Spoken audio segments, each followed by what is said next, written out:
அவருக்கு என்ன நடந்துச்சுன்றது பார்க்கணும்னு தோணுது, பார்க்க வேணாம்னு தோணுது. ரெண்டு மனசா இருக்கு. என்ன பண்ணலாம்? என்ன பண்ணலாம்? வேண்டாம், கொஞ்சம் தெரிஞ்சுக்கிறது நல்லது. அப்பதான் அவருக்கு ஹேண்டில் பண்ண வசதியா இருக்கும். அதனால பாக்குறது தான் பெட்டர். பாத்துருவோம். மிஸ் பண்றன்ற ஃபீல் எனக்கு அதிகமா இருக்கு. ஒர்க் பண்ணும்போது எனக்கு தெரியல, அப்ப நான் பிஸி ஆயிட்டேன். அப்ப யோசிக்கூடாதுன்ற கான்சென்ட்ரேஷன் எனக்கு அதிகமா இருக்கு, ஏன்னா அந்த ஒர்க் முக்கியம் அப்படின்றதுனால.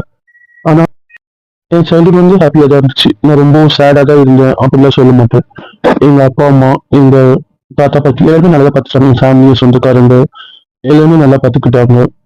எங்க அப்பாவுக்கு வந்து கமிட்மெண்ட் அதிகம், ஏன்னா எங்க அப்பா தான் வீட்டோட பெரிய பையன். எங்க அப்பாவுக்கு வந்து 2 தங்கச்சி, 2 தம்பிங்க.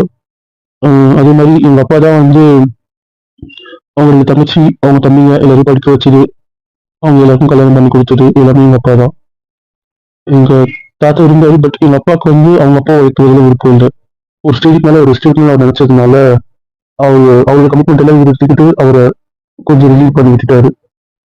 எங்க தாத்தா சும்மா இருக்க முடியாது சொன்னதுனால ஊர்ல கொஞ்சம் வயல் வாங்கி கொடுத்து அதை பார்த்துக்கோங்க, ஆளுங்களை வச்சு அதை பார்த்துக்கோங்க அப்படின்னு சொல்லி விட்டுட்டாரு. ஊர்ல எங்களுக்கு ஒரு சொந்த வீடு இருக்கு, அதனால வயல் வாங்கி கொடுத்ததுனால எங்க தாத்தா வந்து அதை பார்த்துக்கிட்டாரு. மீதி எல்லா கமிட்மெண்ட்டுமே எங்க அப்பா எடுத்துக்கிட்டாரு. ஸோ எங்க தாத்தா வந்து